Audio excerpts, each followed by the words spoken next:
परिवहन मंत्री प्रताप सरनाईक यांचा पनवेल खोपोली बसने प्रवास, स्वच्छतागृहे, पाणी प्रश्नासह अन्य बाबींवर पनवेल आगार व्यवस्थापकांची कानउघाडणी। महाराष्ट्र राज्याच्या परिवहन मंत्रीपदाचा पदभार स्वीकारल्यानंतर प्रताप सरनाईक यांनी पनवेल एसटी आगाराला भेट दिली। आगारातील सोयी सुविधांची पाहणी करत आवश्यक सूचनाही त्यांनी केल्या। त्यानंतर प्रवाशांसोबत पनवेल ते खोपोली एसटी बसने प्रवास करून प्रवाशांच्या समस्या जाणून घेतल्या। विशेष म्हणजे स्वतः पैसे देऊन त्यांच्यासह इतर कर्मचाऱ्यांचं तिकीटही त्यांनी काढून घेतलं। गुरुवारी 26 डिसेंबरला परिवहन मंत्री प्रताप सरनाईक यांनी अचानक भेट दिल्यामुळे सर्वांची धावपळ उडाली। मंत्री महोदय भेटीला येणार असल्याची माहिती मिळाल्यानंतर आगार व्यवस्थापकासह सर्व कर्मचारी त्यांच्या स्वागताला उभे होते। मात्र त्यांनी स्वागत न स्वीकारता थेट आगाराच्या परिसराची पाहणी सुरू केली। आगारातील स्वच्छता, प्रवाशांची गैरसोय, पिण्याच्या पाण्याची उपलब्धता, तिकीट काउंटरची संख्या वाढवण्याच्या सूचना देत त्यांनी पनवेल आगार प्रमुखांची कानउघाडणी केली। पनवेल आगाराबाबत मंत्रालयात स्वतंत्र बैठक लावण्याच्या सूचनाही त्यांनी अधिकाऱ्यांना दिल्या। Bureau report, Konkan city news, Panvel. खूप साऱ्या गोष्टी महाराष्ट्रामध्ये अवस्था अतिशय दारुणच आहे। जरी आपल्या रायगड जिल्ह्यातलं महत्त्वाचं स्थानक जरी असेल तरी ठिकठिकाणची परिस्थिती वेगवेगळी आहे, परंतु प्रश्न मात्र सारखे आहेत। प्रामुख्याने महिला शौचालयाचे प्रश्न, पुरुष शौचालयाचे प्रश्न, थंड पाण्याची पिण्याची व्यवस्था, गरम पाण्याच्या आंघोळीची व्यवस्था, स्वच्छतागृहाचं म्हणजे ज्या पद्धतीनं स्वच्छता हवी आहे तशा प्रकारची कुठेही दिसत नाहीये। अनेक प्रश्न ह्या प्रवाशांचे सुद्धा मी ऐकलेले आहेत, आमच्या कर्मचाऱ्यांचे सुद्धा ऐकलेले आहेत। त्यामुळे सिमिलर परिस्थिती प्रत्येक ठिकाणी आहे, परंतु हा म्हणजे मी आल्यानंतर आश्चर्यचकित झालो की अतिशय मोक्याच्या ठिकाणी जवळजवळ 36,000 मीटरची जागा आपली ही आहे। त्यापैकी 34,500 मीटर जागा ही आपल्या ताब्यात आहे। 1,500 मीटर जागा अजूनपर्यंत ताब्यात आलेली नाही असं त्यांचं म्हणणं आहे।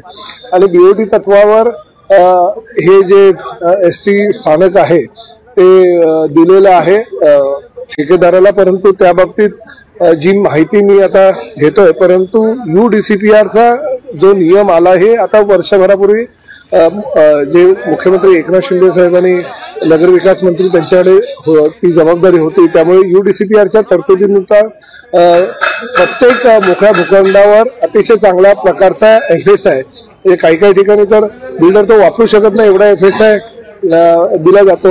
या ठिकाणी काही अडचणी सुद्धा निर्माण झाल्यात असं मला आमच्या अधिकाऱ्यांनी सांगितले की आता एअरपोर्ट ऑथॉरिटीनं हाईट रिस्ट्रिक्शन ठेवलेलं आहे, त्यामुळे परमिशन सुद्धा उंचीच्या इमारतीला मिळाली नाही। तर त्या सगळ्या ज्या समस्या आहेत हे बघून मी पुढल्या महिन्यामध्ये ह्या ठेकेदार, आमचे संबंधित अधिकारी आणि त्यांच्या काही अडचणी आहेत का ह्या संदर्भात एक बैठक आमच्या मंत्रालयामध्ये लावू आणि काही रिवाइज करू प्लॅन। कारण जुने जे प्लॅन झालेले आहेत ते मला कुठल्याही प्रकारे माझ्या बुद्धीला न पटणारे प्लॅन आहेत। बऱ्याच ठिकाणी परिवहनचा फायदा कमी परंतु ठेकेदार किंवा बिल्डरांचा फायदा जास्त अशा प्रकारचे ते प्लॅनिंग केलेले आहेत। तशी परिस्थिती इथे तर नाही ना, हे सुद्धा मला बघावं लागणार आहे। जास्तीत जास्त भविष्यामध्ये 60 वर्ष जर आपल्याला बीओटी तत्वावर किंवा PPP तत्वावर जर ह्या सेवा डेव्हलपरकडनं किंवा ठेकेदाराकडनं जर बनवून घ्यायच्या असेल तर 60 वर्षाचा विचार करून करावा लागेल, आताचा विचार करून चालणार नाही। मी अधिकाऱ्यांना ही सुद्धा माहिती आता दिलेली आहे की जरी बीओटीवर ठेकेदाराला दिलं असेल तरी लोकांच्या ज्या सुविधा म्हणजे पिण्याचं पाणी, प्रत्येक जण काय बिस्लरी विकत घेऊ शकत नाही, मिनरल वॉटरची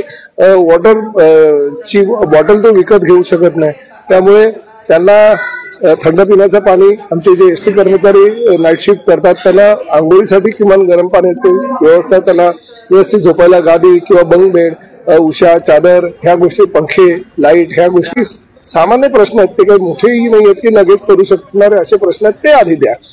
प्रामुख्यानं शिवसेना प्रमुख हिंदू हृदय सम्राट बाळासाहेब ठाकरे स्वच्छता अभियान चालू केलं होतं गेल्या वर्षी आणि प्रामुख्यानं सगळ्या ज्या ठिकाणी चांगलं काम करणाऱ्या लोकांना उत्तेजनार्थ बक्षिसं सुद्धा देण्यात आली होती।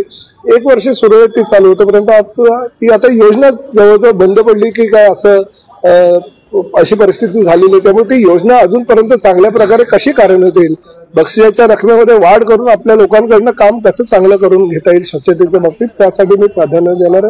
छोटे छोटे प्रश्न आहेत बाकी काही मोठे प्रश्न नाही. मोठे प्रश्न तर मंत्रालयीन पातळीवर आम्ही सोडू, पण स्थानिक लेवलला आमच्या अधिकाऱ्यांनी ह्या 3-4 गोष्टीची जरी पूर्तता केली तरी प्रवाशांची जी फार मोठ्या प्रमाणात होणारी गैरसोय आहे ती टाळली जाईल. सर, तुम्ही आज येणार आहे ते समजल्यानंतर पूर्वतयारी चालू झाली, चांगलं वाटलं प्रवाशांना सुद्धा. एक दिवसाचा काय होईल नाही, पण काय आमच्या पक्षाचे प्रमुख आणि उपमुख्यमंत्री एकनाथ शिंदे साहेबांनी जेव्हा मी ठाण्याच्या खोपट आगाराची पाहणी केली त्याच वेळेस त्यांनी माझं कौतुक करून मला सांगितलं की आपल्याला फक्त ठाण्याचं बघायचं नाही, आपल्याला पूर्ण राज्याकडे लक्ष द्यायचं आहे आणि तुम्ही दर आठवड्या 15 दिवसातनं एकेका आगाराला भेट द्या. मी आज आता दुसऱ्या बसनीच एसटीने प्रवास करून खोपोली आगाराला पण भेट देणार आहे. तर आज ते 2 ते 3 आगार घेणार आहे मी आणि प्रत्येक ठिकाणी राज्यातल्या विविध जिल्ह्यामध्ये जाऊन त्यांचे काय प्रश्न आहेत, त्यांच्या काय समस्या आहे ते सोडवण्याला प्राधान्य देणार आहे. एकनाथ शिंदे साहेबांनी सांगितलं की ज्या काही सुविधा आपल्याला हव्या आहेत त्या सुविधा आपण एकत्रितपणे सगळ्या आगारांचा विचार करून काय भविष्यातील योजना ह्या आखता येईल आणि प्रवाशांना कशा सुविधा देता येईल. प्रामुख्याने एसटी कर्मचाऱ्यांचे जे प्रश्न आहेत ते फार छोटे छोटे प्रश्न आहेत. जर योग्य प्रकारे त्याचा विचार केला तर ते प्रश्न सुटू शकतील. असे तर आमच्या एसटीच्या कर्मचाऱ्यांना विश्वासात घेऊन त्यांच्याकडनं जे हवं आहे ते काम करून प्रवाशांना कशा जास्तीत जास्त सुविधा देता येईल ते आम्ही त्याला प्राधान्य देणार आहोत. ही जबाबदारी माझ्यावर देवेंद्र फडणवीस आणि एकनाथ शिंदे साहेबांनी टाकलेली आहे. मला वेळ पण आहे आणि अतिशय चांगलं खातं आहे. काम करण्यासारखी संधी या खात्यामध्ये आहे आणि त्यामुळे ह्या खात्याला काहीतरी वेगळं करण्याचा प्रयत्न किंवा या खात्याचं रूप पालटवण्याचा प्रयत्न निश्चितपणे प्रताप सरनाईकच्या माध्यमातून केला जाईल. नाही हो, माझी पण फार मोठी 2 कोटीची गाडी आहे, पण ती मागे ठेवणार आहे मी डिझेल जळजळ. परंतु मी आपल्या लालपरीतनं जाणार आहे आणि लालपरीमध्ये प्रवास करत असताना सर्वसामान्य प्रवाशांना काय संकटांना सामोरे जावं लागतं, त्यांच्या काय समस्या आहे त्या समस्या मी सोडवूनच ह्या ठिकाणावर परत जाणार आहे. भेटीला तुम्ही समाधान आहात? नाही, एवढ्या लवकर समाधान नाही. मला अजूनही तुमचं उत्तर काय राहील? नाही, मी बिलकुल समाधानी नाही. प्रामुख्याने फक्त ह्या आगाराबद्दल नाही तर महाराष्ट्रातल्या कुठल्याच आगाराबद्दल मी समाधानी नाही. कारण मी आगाराला भेटी देत असताना सर्वसामान्य प्रवाशांनी सर्वसामान्य जनतेनं मला जे काही मेसेजेस केलेले आहेत, मला जे काही फोन केलेले आहे, जी काही माहिती दिलेली आहे त्या माहितीच्या आधारे ते खरं मानून किंवा वस्तुस्थितीची जाणीव ठेवून मी कुठल्याही आगारावर ज्या सुविधा प्रवाशांना देण्यात येतात किंवा कुठल्याही आगारामध्ये आमच्या कर्मचाऱ्यांना ज्या सुविधा देण्यात येतात त्याबद्दल मी बिलकुल समाधानी नाही. मला फार मोठे बदल करावे लागतील, वेळप्रसंगी कठोर निर्णयही घ्यावे लागतील, परंतु ते कठोर निर्णय घेऊन जर महाराष्ट्र राज्याचा परिवहन सेवेत जर सुधारणा होत असेल तर ते कठोर निर्णय घेण्याची जबाबदारी माझी आहे.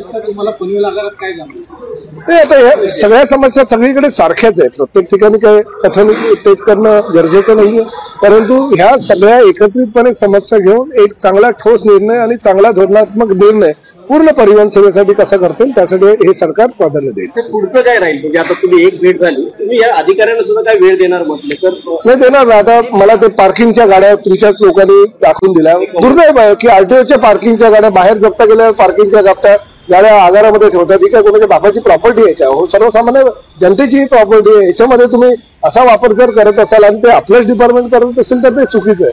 जर 1 महिन्याची मुदत दिलेली आहे, त्या गाड्या जर इकडनं हटवल्या नाही तर मी आरटीओच्या सगळ्या अधिकाऱ्यांवर कारवाई करेन. हे हटवल्याच पाहिजे त्यांनी.